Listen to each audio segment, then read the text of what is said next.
Bienvenue dans Entre cuisses et cerveau, le podcast où l'on explore la sexualité et le développement personnel sous toutes leurs formes. Je suis Inès et à travers ces épisodes, je t'invite à plonger dans des discussions ouvertes, bienveillantes et décomplexées autour de sujets qui nous concernent toutes et tous, mais qui restent souvent tabous. Que tu sois curieuse, curieux, en quête de réponses ou simplement là pour écouter des témoignages et des réflexions sincères, ici, on déconstruit les idées reçues et on prend le temps d'explorer ce qui fait de nous des individus uniques, à la croisée de l'intime et de l'esprit. Hello! Aujourd'hui, on se retrouve pour un nouvel épisode de Entre cuisses et cerveau sur un sujet, l'exploration du libertinage. Et aujourd'hui, je retrouve Lily. Salut Lily, comment tu vas? Ça va et toi? Très bien, très bien. Aujourd'hui, tu nous parles du libertinage parce que tu es libertine. Libérée. Libérée, ok, très bien. Comment tu as découvert le milieu du libertinage? C'était un ami qui me l'a fait découvrir en fait, en discutant et à force de se connaître, il a remarqué que c'était quelque chose qui me correspondait, on va dire mentalement, les valeurs du libertinage. Mais il m'avait déjà bien fait comprendre que, j'avais peut-être des valeurs un petit peu plus supérieures à ce qu'il en était aujourd'hui, mais que le vrai libertinage correspondait à mes valeurs et on est allé en club et c'est comme ça que j'ai découvert le tout. Ok, d'accord. Et du coup, c'est quoi les valeurs du libertinage? Il y en a plusieurs, mais en soi, les plus grandes, c'est d'abord le respect de chacun, des envies de chacun, des pratiques de chacun. Ensuite, c'est le consentement. Un non, c'est un non, qu'il soit verbal ou qu'il ne le soit pas. Et s'il n'est pas respecté, on crie pas quand même au viol, pardon, mais clairement, c'est la personne va se mettre dehors et se mettre à dos la majorité des clubs de France, ce serait problématique. Je Et vois. ensuite, la troisième chose, c'est juste de lâcher prise, réaliser ses fantasmes et kiffer le moment. C'est drôle qu'un de tes amis se soit dit tiens, ça pourrait lui coller et ça lui irait bien. Bah lui, il est libertin. Par Ok, contre, enfin, donc il connaissait déjà bien le milieu. voilà, c'est ça. Mais lui connaissait le libertinage avant Covid, Ok, qui était vraiment le pur libertinage, le côté caché, les bars dont on n'entendait pas forcément parler, qui étaient pas forcément tous référencés sur Google et pas le libertinage d'aujourd'hui qui, par contre, a bien changé. ok, donc avant c'était plus caché, il fallait vraiment rentrer dans des milieux ou chercher à rentrer C'est ça, dans ces clubs, c'était pas affiché comme maintenant. exactement. Ok, Des soirées privées qui étaient beaucoup plus complexes, on va dire, pour y avoir accès. ouais, Il fallait passer par des connaissances et potentiellement se faire accepter aussi. ah Là, ouais, aujourd'hui, c'est vraiment 100% ouvert. Je comprends le côté aspect financier, mais il y a de moins en moins de respect, malheureusement. ok, C'est surtout ça. d'accord. Donc toi, t'as commencé après le Covid. Ouais, Ok. il y a 2 ans et demi. Et qu'est-ce qui t'a plu du coup dans ce milieu une fois que t'as fait ta première soirée? Bah, en fait, quand je suis rentrée dans le club, où il m'avait emmenée, donc à Lyon, donc ça s'appelle le Velvet et en fait, il y a, des grandes barres de pole dance, sur le bar et cetera et je me suis dit: «Waouh, c'est magnifique, j'ai jamais vu ça nulle part». Ouais. Je pensais même pas que ça existait, je croyais que c'était que dans les films et en Amérique. Donc pour le coup, c'est là, c'est à Lyon et en fait, j'ai trouvé ça incroyable et je voyais que, bah, les gens nous jugeaient pas par rapport à la tenue, Ouais. les gens nous jugeaient pas tout court, en fait et je me suis dit: «Waouh, ce milieu est incroyable». Et depuis, j'avais envie de mettre donc, en tant que barman, un pied, dans le milieu de la nuit et j'ai voulu commencer à postuler, en fait et j'avais postulé donc, au Bus Paradise, au club Oui. le club, de striptease. Sauf que c'est le même patron que Club Libertin pour lequel j'ai travaillé et c'est comme ça que là, par contre, j'ai vraiment appris le vrai libertinage et la fondation elle-même de toutes ces valeurs, on va dire ça comme ça. OK, donc en fait, tu rentrée en tant que, participante, enfin actrice quoi, enfin C'est tu ça. étais acteur de ce milieu. Ensuite, tu as travaillé dans des bars et dans des clubs. Du coup, maintenant, tu fais toujours les 2. Tu travailles et tu es libérée, libertine et tu vas dans des clubs ou l'un ou l'autre? Disons que ça dépendra des clubs. OK. D'avoir travaillé dans ce milieu, on se fait assez facilement des contacts et donc Ouais. pour le coup, je vais dans des clubs comme le Diamant Bleu, le K45 où je vais essentiellement et énormément, parce que je m'entends trop bien avec les patrons et que, bah, en fait, c'est un peu j'ai leur numéro, ils ont le mien, on s'appelle. Donc ça va être plus pour le côté, je vais aller là-bas et comme on me reconnaît maintenant dans le milieu libertin, parce que malheureusement ou heureusement, quand on y a travaillé, bah, maintenant on a une étiquette OK. et donc forcément, bah, on me paye des verres, donc comme moi je paye rien. C'est cool, Balance. c'est sympa, on en profite. Voilà, c'est ça, il a quand même un chiffre malgré tout, donc je t'en profite pour ça. Non, on va dire qu'en tant que personne libérée, les clubs, c'est pas trop mon truc. Et du coup, est-ce que tu peux me dire quels sont les différents clubs ou lieux libertins qui existent et qu'est-ce qu'on y fait? Bah, ça dépendra. D'abord, il y aura les bars, libertins, donc on va dire, par exemple, à celui où j'ai travaillé, donc le Badabar, OK. qui est vraiment un espace, on va dire, pas forcément très grand. C'est exactement comme un petit bar classique, quoi. Sauf qu'il y a l'option, coin câlin, entre autres, où on peut s'amuser et ça va être plus propice aux rencontres, on va dire. Dans le sens où c'est vraiment comme un bar normal, où il y aura un speed dating, sauf que là-bas, en fait, les gens vont d'eux-mêmes vers les autres parce D'accord. que c'est petit et que ça permet de donc il y a pas forcément de piste de danse. Par contre, il y a un plus grand choix de boissons et donc de cocktails, ou d'autres, essentiellement alcool fort. En tout cas, un bar libertin qui aurait pas d'alcool fort, ce serait bizarre. Ouais. Donc voilà. Ensuite, il y a les clubs où là, par contre, il y a une piste de danse, il y a aussi une ambiance musicale, mais qui va pas forcément, être l'équivalent d'une boîte de nuit. Donc les clubs, ça va être, plus, on va dire, dans le sens aussi où on va faire des rencontres, mais peut-être plus en dansant et autour du bar en allant chercher à boire. Donc un petit peu comme un petit bar dansant classique que l'on pourrait trouver, par exemple, à Lyon. Et ensuite, il y a les boîtes de nuit libertines qui sont comme le Velvet, donc là où j'étais allée. Et là, par contre, il y a un DJ, il y a une ambiance musicale comme en boîte de nuit. Ça envoie du son et là, par contre, pareil, bon, forcément, une boîte de nuit qui a pas d'alcool fort, c'est une boîte de nuit pour papy. Donc voilà, et pour le coup, là, ouais, c'est différent. Et ensuite, il y a donc l'autre catégorie qui est les spas libertins. Et là, les spas libertins, on va être vraiment plus ouvert en journée où ça va être une ambiance musicale très douce, très cocooning. On va pas mettre du rap ou je ne sais quoi à fond. De toute façon, du rap dans le milieu libertin, s'il y a quelqu'un qui en met, c'est catastrophique. Mais voilà. OK. Mais ça va être une ambiance musicale plutôt douce et ça va être plus axé sur le côté, se détendre, dans un bain chaud, dans un jacuzzi, dans un hammam, un sauna et donc forcément avec d'autres personnes à côté. OK, d'accord. Donc quand tu parlais là du Badabar, là où tu as travaillé, tu dis que c'est un peu comme un bar, classique, mais les gens, ils savent quand même pourquoi ils viennent? Ils savent que c'est libertin et que ça va être très ouvert et qu'on va potentiellement venir leur parler et que c'est fait pour faire des rencontres? Il y en a qui le savent, Il y a d'autres qui mais le ça savent pas? suffit de le voir à la porte. OK, Ça m'était déjà arrivé effectivement, une femme qui était rentrée, je pense que son mari savait très, très bien où il était. Pas OK. elle. Ah d'accord. Elle avait pas compris en fait, elle s'est dit, elle a cru en fait, je pense qu'à l'étage, donc là où il y avait les coins câlins où les Ouais. gens, s'amusent, que, c'était, une espèce de petit salon où on pouvait s'asseoir et boire un verre. Ah non, en fait, OK. elle est à peine arrivée, elle m'a dit: «Il y a quoi à l'étage?» Je l'ai regardée, je lui ai dit: «Bah, je vous laisse aller voir». J'ai vu ma patronne, je l'ai regardée, je fais: «Non, je reste à la porte, je sens qu'elle va vouloir sortir» et à peine elle est montée, elle a fait des gros yeux et elle m'a gueulé dessus. J'ai dit: «Moi, c'est pas moi qui vous ai emmené ici madame». Je lui ai ouvert la porte, elle est partie. Ah ouais, OK, d'accord. Oui, donc il y a des c'est quand même difficile, tu rentres pas par hasard dans un club, libertin ou dans un lieu parce que tu le vois quand même à l'extérieur. Enfin, je sais, j'ai jamais été, Plus ou moins. En dans fait, des en lieux France, c'est libertins, mais pas forcément trop visible, surtout OK, pas en centre-ville, c'est totalement interdit. OK, En fait, tout simplement parce que ça peut déranger les gens du côté éthique, en fait, de la chose, ouais, dans le sens où, par exemple, nous, c'était écrit bar à rencontre, on ne peut pas mettre le mot libertin, on ne peut pas mettre de connotation sexuelle. En fait, il OK, faut juste mettre, par exemple, c'est tout bête, club privé. OK Et à ce et là, moment-là, on sait ce que ça veut dire, quoi. c'est ça. Mais malheureusement, on peut aussi mettre un bar à hôtesse comme club privé. OK, Ça là, c'est reste vraiment 2 choses différentes. C'est ça, c'est 2 mondes et 2 choses différentes. Mais après, on rentre pas facilement non plus dans un club, pour une grande majorité des clubs en France, en tout cas, dont le Cap d'Agde, qui est donc le village. Mmh. Il faut quand même avoir une certaine tenue vestimentaire et par exemple, arriver en pull, pour une femme ou en sweat, peu importe, c'est mort. Ouais, il y a quand même des codes, vestimentaires à respecter, quand tu vas dans des clubs, C'est comme ça. ça. Un code vestimentaire, en fait, dit de séduction, entre Ouais, autres, dans le sens où, par exemple, on vient pas dans on pourrait aller en club, classique, enfin une boîte de nuit classique, en suite. Il y ouais, aurait pas forcément de oui, problème selon, la personne à la porte oui, et selon son humeur.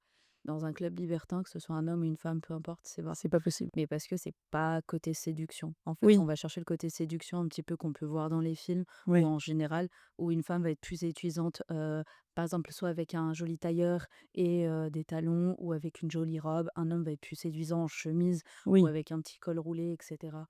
Heu, mais Faut pas faire un effort, faut prendre soin de soi, faut voilà. c'est ça, OK, faut séduire. Très bien. exactement. Et du coup, tu as parlé rapidement du Cap d'Agde. Est-ce que tu peux juste me réexpliquer la différence entre le libertinage et le naturisme? Parce que, c'est pas la Ouais, même chose c'est des et choses différentes. ouais, on fait souvent, l'amalgame et du coup, ça serait cool Malheureusement, ouais, d'avoir j'entends encore beaucoup de de gens, droit. bah, même hier, on me l'a encore dit justement, «Ah j'adore aller au Cap d'Agde parce que c'est libertin». Ça ne l'est pas, c'est naturiste avant tout. Le libertinage est totalement et 100 interdit la totalité de la journée.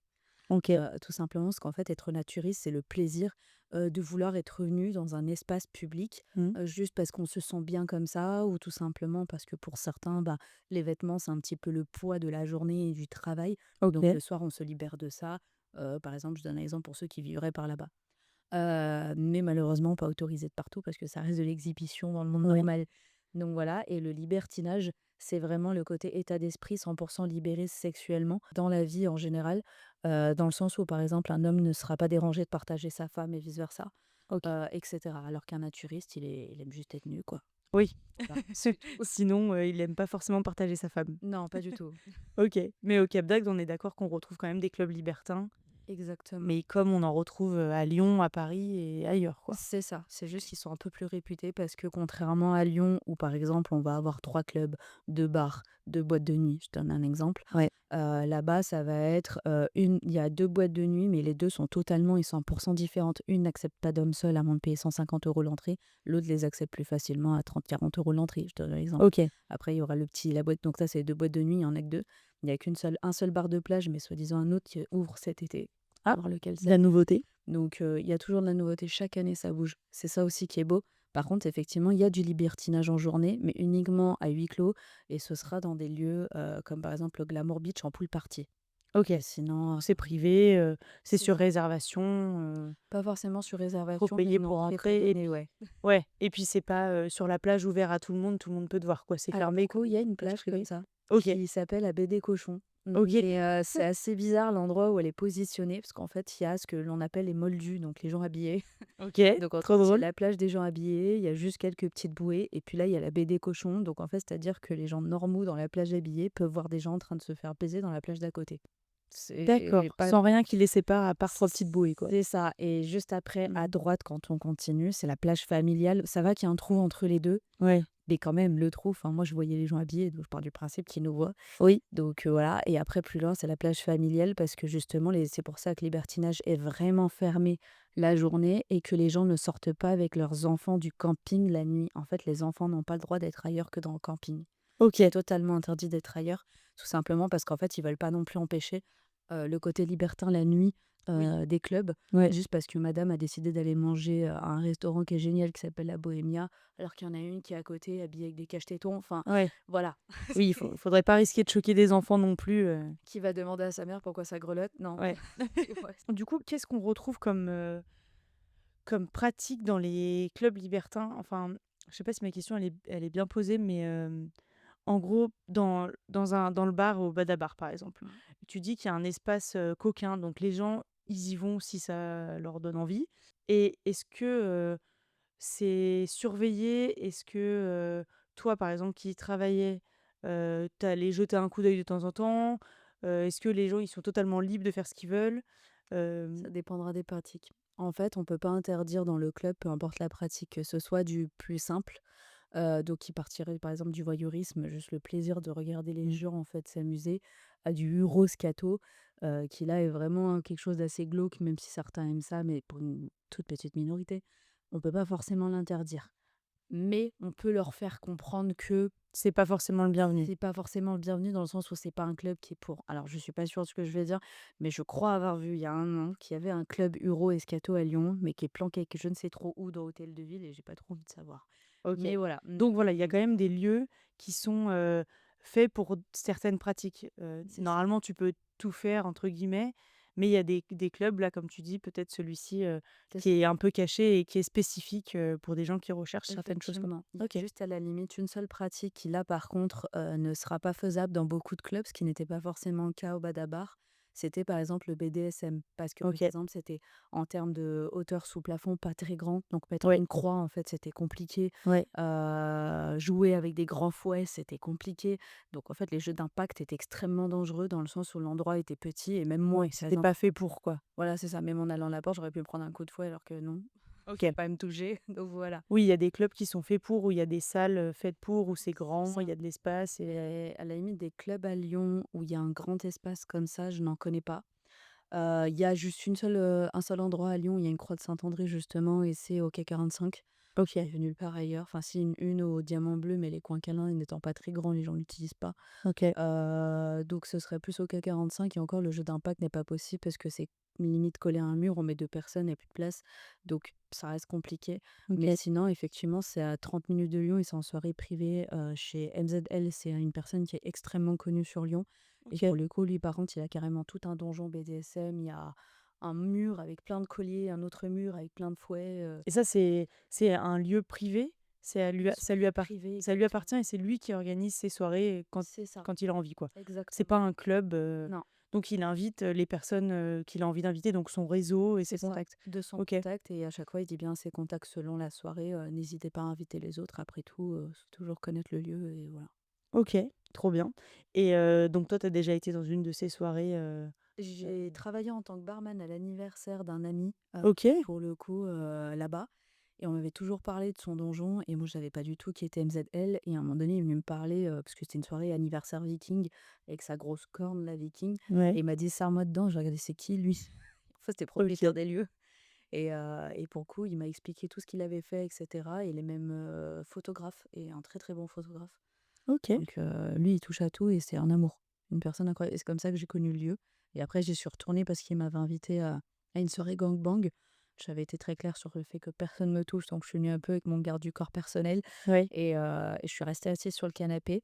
Mais alors si j'avais su, d'un côté ça a été drôle d'y aller, mais d'un côté j'avais su, je serais peut-être venue en jean parce que tout le monde m'a regardée parce que j'étais la plus jeune. Je me suis Ah dit: ouais. «C'est génial». Ah oui, bah, tiens, d'ailleurs, ça me fait penser, tu parles d'âge, c'est quoi la moyenne d'âge dans les clubs ou les bars ou les soirées, libertines comme ça? Bah, déjà, il y a un truc qui est sûr, c'est qu'il faut avoir la majorité. Oui, Ça, c'est bon sûr. ça Parce que j'ai paraît déjà eu évident. 3 gamines qui sont plantées devant le club, donc Et elles savaient où elles allaient? ah Elles ouais, ça va OK. très bien et en fait, elles ont commencé à vouloir rentrer. Je les ai regardées, je fais: «Non, en fait, déjà, on sort et on donne la carte d'identité». Puis il y en a une qui l'avait pas, je fais: «Bah, vous restez dehors». Ah ouais. C'est aussi simple que ça, puis elles sont jamais repointées parce qu'elles avaient pas le elles étaient mineures, ça se Oui, voyait, clairement.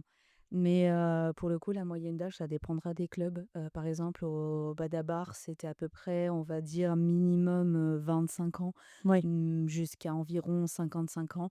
Mais OK, la prédominance, c'était vraiment 35-40, ouais, 35-50 ans. OK. 35-50 ans, c'était là où par contre j'en avais beaucoup, beaucoup. Après il y a des clubs, par exemple le Moloko à Saint-Priest. De ce que j'ai compris, ça va jusqu'à un tout petit peu plus vieux en termes d'âge. Le Royal aussi, qui est à Ternay, donc ça dépendra des clubs. Le Diamant Bleu, par exemple, pour moi, c'est un club que je trouve super beau parce que là, il y a tout le monde. Il y a tout type d'âge. OK, Ça commence à peu près à 30 ans jusqu'à 65 ans. J'ai vu des OK, retraités qui étaient en train de s'amuser, c'était génial. OK. Donc il y a Il y tout a pas type. il y a oui, il y a pas des clubs qui disent, «Nous, on prend que des jeunes ou que des vieux» ou voilà. Non, ça sera plus en soirée privée ou à la limite, Oui, ça va être un peu plus limite en termes d'âge parce que par rapport à leurs amis, qui ont un certain âge ou même eux-mêmes. oui, ça limite, OK, C'est ça. d'accord. OK, oui, donc en fait, tout le monde se mélange, et il y a pas, Non, ouais, il y a pas, ça enfin, ça va surtout être en fonction du lieu et peut-être du thème de la soirée aussi, si ça va attirer plutôt des jeunes, des bien moins sûr, jeunes et des plus âgés, quoi. c'est ça. J'ai encore une petite question. Qu'est-ce que ça t'apporte, le libertinage au quotidien? Enfin, d'être libéré. Qu'est-ce Hem, qu'est-ce que ça te fait ressentir, Bah, je vois le monde autrement, OK. dans le sens où, par exemple, dans une discussion, tout bête, que j'avais eue, là, quand j'étais en voyage à Londres, Mmh. avec les personnes qui m'accompagnaient, c'était très par exemple, c'est tout bête, ils avaient vu une photo, je crois, d'une femme qui était chanteuse et qui, du jour au lendemain, s'habillait un petit peu plus osé. Elle était en porte-jartel, je crois, sur scène Oui. et ça me fait rire quand j'ai osé entendre, «Tiens, regarde la tenue, elle fait pute». Et là, j'ai rêvé, je OK. les ai regardés, je fais: «Bah, punaise, si sa tenue, elle fait pute, alors c'est très pin-up». C'était un porte-jartel corset avec une pin-up. Ouais, Oui, puis en plus, c'est une star, elle est sur scène, elle fait ce qu'elle veut et en fait, pour le coup, ça m'a fait rire parce que je les ai regardés, je fais: «Bah, punaise». Je les aurais dit: «Heureusement que vous avez pas vu ma robe d'il y a 3 semaines parce que là, par contre, moi, je suis la reine des» voilà. Donc disons que ça m'a libérée, en fait, de ce côté-là, dans le sens où déjà vestimentaire, ça va être un peu plus je saurais m'adapter, on va dire, à des tenues, genre robe transparente, ce genre de choses Mmh. et aussi, parce que, par exemple, le naturiste, c'était quelque chose que je voyais d'un œil bizarre, on va dire ça comme ça. Ouais. Aujourd'hui, c'est plus le cas. Les clubs libertins, je trouvais ça hyper glauque. En fait, c'est pas du tout le cas. Donc en fait, ça m'a libérée, on va dire, de ce côté-là. Mmh. Après, moi, sexuellement, ça m'a libérée aussi dans le sens où je veux bien essayer tout type de pratiques. Je sais ce que je ne veux pas. Ouais. C'est pour ça que je me considère pas comme libertine, dans le sens où je pense que le jour où je suis en couple, je me vois pas partager. OK. Elle est là la Là, différence. tant que tu es célibataire, tu fais ce que tu veux, tu t'amuses et c'est C'est cool. ça, Mais oui, le jour où tu seras en couple, tu seras pas forcément, libertine et tu auras pas forcément envie de partager ton partenaire. exactement. Et contrairement à une pure libertine qui est épicurienne, elle va aller en club, elle va s'amuser avec plein d'hommes, par exemple, qu'elle ne connaît pas et potentiellement s'organiser un petit gangbang sur le moment.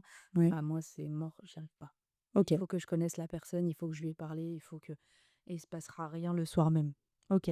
Oui, de toute façon, ça, c'est chacun, le ressent, comme il veut, mais Ouais, OK, donc ça t'a libéré aussi sur, ton corps, sur, ouais, tu vois, comment tu te sens dans ton corps et quand le regard que les autres, portent sur ton corps aussi. mmh, J'imagine que ça t'importe moins qu'avant.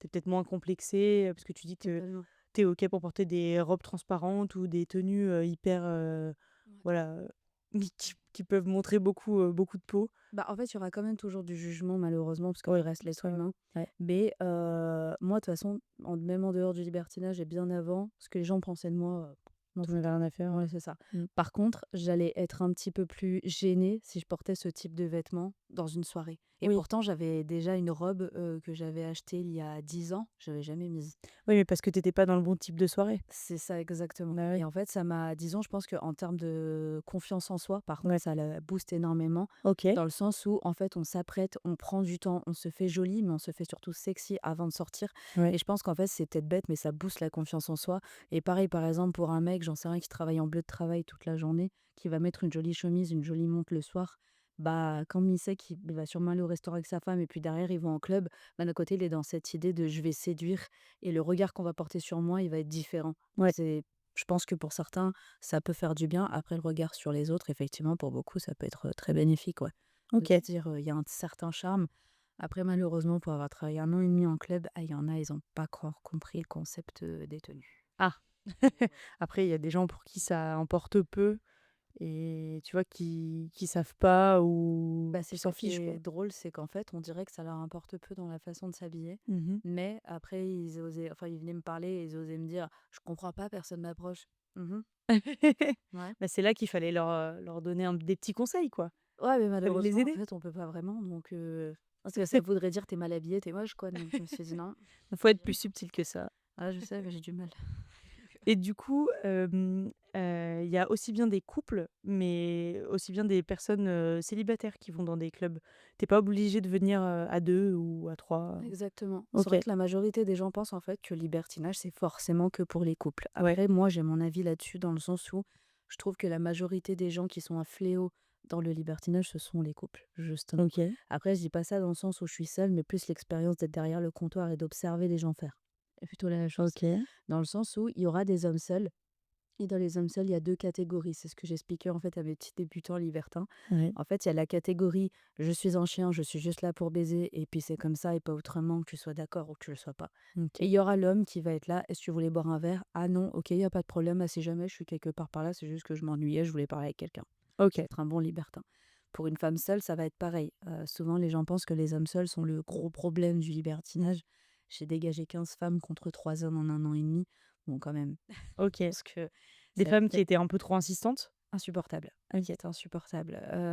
J'en ai même beaucoup des anecdotes avec elles, mais pour le coup, ça a été les pires, mais dans le sens où la majorité des clubs, font ça et font des choses, en fait, qui ne sont pas forcément légalement un petit peu borderline, dans le sens où, ils offrent les entrées aux femmes. Oui. C'est pas forcément très autorisé légalement, mais bon. Et en fait, forcément parce qu'elles sont des entrées offertes dans certains clubs, chez nous, au Badabar, elles payaient 10 €, mais malgré tout, elles se prenaient pour des super princesses et des super reines. Moi, j'ai toujours OK. dit: «La seule reine de l'établissement ou le seul roi de l'établissement, c'est celui qui a les clés». Donc il y a un moment où et en fait, Redescendre. c'est pour ça que, bah, certains donc dans les femmes seules, il y aura celles qui vont être très, «Moi, je fais ce que je veux, je suis une princesse» et cetera. Nous, maintenant, en libertinage, on les appelle les petites princesses du libertinage, les petites princesses de Wild là, au revoir. Et il y aura les vraies femmes qui, elles, vont vraiment être dans le: «Bah, si vous voulez venir me parler, tant mieux. Vous voulez m'offrir un verre, on va discuter». Ça veut pas forcément dire qu'il va se passer un truc. Au moins, les gens en face le savent très bien. Oui. Ça veut pas dire que la personne vient nous parler qu'il va forcément se passer quelque chose. À ce moment-là, la personne en face, si elle s'attend forcément à quelque chose en offrant un verre, elle est pas libertine du tout. Oui. Et dans les couples, il y a pareil, il y a ceux qui prennent, les hommes pour des bites ambulantes et les femmes pour Sophie la girafe, donc Ouais. ceux qu'on n'est pas des Oui, jouets, quoi. il y en a des 2 côtés de toute façon, mais OK, tu peux aussi venir seule. C'est ça. Mais toi, tu disais que tu avais été dans une des soirées, privées là, avec un garde du corps. Du Ouais. coup, tu as amené, ton pote, qui t'a fait découvrir le libertinage C'est ou ça. ouais, c'est ça? C'est OK. ça. Parce que comme c'est un ancien militaire, il a la carrure, genre le grand mec bien musclé et Oui. cetera. En plus, c'était pas prévu, bichette, qu'on aille en soirée, donc il est mis en survêt. Dieu merci, c'était un survêt qui passait parce que je la regardais, je lui dis: «Tu te fous de ma gueule?» Donc en plus, moi, j'étais en robe et genre la robe, dos nu, je me suis dit c'est enfin le Il y a rien contraste, qui va. j'y arrivais pas. Mais Dieu merci, j'avais un pull, chez moi qui était à lui et qui traîne dans mon placard, donc je lui dis: «Cadeau, prends-le». Donc pour le coup, on est allés en soirée et oui, j'ai pris en quelque sorte un garde du corps, parce que j'avais besoin, en fait, de me sentir rassurée dans le sens où je me suis dit: «C'est un gangbang, il y aura plusieurs mecs, je connais personne à part MZL, mais pour le coup, il va filmer la personne qui était là, parce qu'elle souhaitait être filmée», parce qu'en fait, c'était l'anniversaire d'une organisatrice de gangbang lyonnaise OK. et donc pour le coup, elle voulait elle-même forcément pour son anniversaire avoir son propre gangbang OK. et donc pour le coup, je me suis dit: «Non, je sais pas pourquoi, je le sens bien, la nana là» et j'avais pas Elle va te compris. voir, Ouais, c'est elle va te ça. dire: «Viens». Et même pas, je me suis dit: «C'est surtout qu'ils vont tous me regarder» et heureusement que je l'ai fait venir. Il y a un moment, je sais pas pourquoi j'ai eu ce réflexe forcément avec, mon expérience dans le libertinage de me dire: «Il va falloir que je m'assoie sur ses genoux parce que tout le monde pense que c'est vraiment juste un simple pote». Alors oui, en soi, Ouais, c'était un simple pote, il mmh, fallait montrer plus, quoi. c'est ça et il l'a vite compris parce que je la regardais, je lui touchais les yeux, mais je lui ai fait: «Moi, je veux m'asseoir là». Mais parce qu'il y en a plein qui attendaient en fait, attendaient quelque chose et je me Oui. suis dit: «Mais qu'est-ce qu'ils attendent? Parce que si c'est moi qu'ils attendent, ils vont attendre longtemps». Donc bon, c'est pour ça que je OK, suis venue qu'un garde du corps. OK et ça se fait, souvent dans ce genre de soirée, de venir accompagner justement pour pas être seul et pour, Bien veiller sûr. l'un sur l'autre aussi? Totalement. OK. Essentiellement, un peu comme un principe d'aller en boîte de nuit et d'éviter d'aller seul, en fait. Ouais. Sauf que là, la différence, plutôt que d'avoir peur d'avoir quelque chose dans son verre, ce qui entre nous n'arriverait quasiment pas dans le milieu libertin, même si, bah, dans certains Ça clubs, peut ça arrive, arriver, ouais. comme de partout, ça va être plus dans le côté, on va me foutre la paix. OK. Et à la limite, elle est à la différence. Bon, au final, j'avais un deuxième ami qui était militaire et qui s'est pointé, je savais pas qu'il viendrait, avec qui j'étais déjà allée au Cap. Donc, pour le coup, j'étais avec deux militaires, au moins tout le monde a Tu étais compris. D'un tranquille. seul coup, tout le monde est allé vers elle. Donc, je me suis dit, tiens, Parfait. voilà. Tu étais tranquille. Ah oui, c'était parfait. Est-ce que tu as un petit conseil, à donner aux personnes qui ont envie de, bah, de découvrir le libertinage et qui n'osent pas? La première chose, c'est qu'il y a ces soirées-là, je sais pas si elles sont dans le sud, mais je sais qu'elles sont à Paris et à Lyon. Ça s'appelle l'apéro du jeudi. C'est des soirées, en fait, qui font découvrir, le libertinage et pour le coup, j'avais emmené, des anciennes, connaissances, là-bas parce qu'ils ne connaissaient rien au milieu libertin, qu'ils avaient beau me poser des questions, j'avais beau leur expliquer, je crois que ça percutait pas. Donc je les ai C'est emmenés. difficile de s'imaginer quand on connaît pas du Ah tout, totalement. tu vois, de se dire: «Ah mais ça se passe comme ci, comme ça», parce que moi j'imagine plein de choses et en fait, c'est peut-être pas du tout comme ça. Mais, c'est pour ça qu'il Non. faut aller voir, en fait. Il faut aller voir, c'est vrai, mais c'est pour ça que les apéros du jeudi, elles sont bien faites. En fait, c'est dans un bar normal, Classique, ouais. qui est privatisé, ce qui fait que forcément on n'a pas le droit, de s'amuser en quelque sorte, parce qu'il y a pas de coin câlin, c'est totalement interdit l'acte sexuel. OK. Par contre, ils ont mis des petits jeux en place qui permettent de découvrir le libertinage. Donc à la limite, le premier conseil que je donnerais serait de participer à ces soirées-là. OK. Parce que pour le coup, en plus, la personne qui les organise, elle est libertine, elle vient avec son copain, enfin son mari et ils font des jeux et cetera. On n'est pas obligé de jouer, elle est dans une bienveillance incroyable, donc elle est super cool et la deuxième chose que je conseillerais, c'est d'aller d'abord dans des petits lieux, en fait, tout Ouais. simplement et pas commencer par des Par une grands énorme lieux. soirée avec, Non. 150 personnes, C'est ça. En OK. fait, vraiment, bah, par exemple, au Badabar, j'avais mis, en fait, je crois qu'ils l'ont gardé le mardi des débutants OK. et en fait, je faisais faire donc je mettais tout le monde sur les canapés, je demandais bien: «Vous voulez participer ou non?» Oui. et je m'occupais, en fait, d'eux en faisant des petits jeux, pour leur faire découvrir le libertinage, en fait, sur 4 petits jeux OK. et ça en fait, ils se détendaient, ils rigolaient et chacun apprenait à connaître les autres donc c'était assez Ouais, sympa. c'était, de manière un peu plus, cool pour apprendre, et pour découvrir ce que c'était plutôt que direct être dans un bar et se faire, voilà, pas sauter dessus, mais genre vite on t'offre un verre et tu as l'impression qu'on veut juste, te C'est baiser, ça, quoi. c'est ça. OK. C'est vraiment plus le côté détente ou à la limite le côté c'est pour ça que je dis un bar dans le sens où, que ce soit le Diamant Bleu, le Badabar ou le K45, il y aura toujours un accompagnement, ça c'est sûr. OK. Mais par exemple, le Velvet, c'est bien, mais je pense plus, on va dire, en after. C'est pour ça, en fait, par exemple, que le Badabar ferme à 1 heure et Mmh. après, les gens allaient au Velvet. À la limite, moi, ce que je peux conseiller à un débutant, s'il a envie de venir le week-end parce que la semaine, il pouvait pas, Ouais. ce serait par exemple d'aller soit au Badabar, soit au Diamant Bleu, soit au K45 et ensuite de basculer au Velvet. OK. Parce que c'est là où, par contre, à ce moment-là, ils vont découvrir donc aussi la partie waouh du libertinage. Oui. Et au moins, ils ont vu la phase plus calme et la phase plus waouh. OK. Parce qu'il y en a plein qui ont commencé directement par le Velvet et après venaient au Badabar en me disant: «Je comprends pas, l'ambiance est pas la même, c'est pas une boîte de nuit». Oui, Donc voilà. OK. forcément, OK. non, Très c'est bien. bien, très cool. Bah, merci, pour, toutes ces réponses et voilà, bah, pour cette, découverte parce que vraiment pour moi C'est une découverte, j'en ai jamais vraiment parlé avec quelqu'un qui connaissait bien le milieu. Donc Mmh. merci pour ton témoignage et puis à bientôt pour un nouvel épisode de Entre cuisses et cerveau.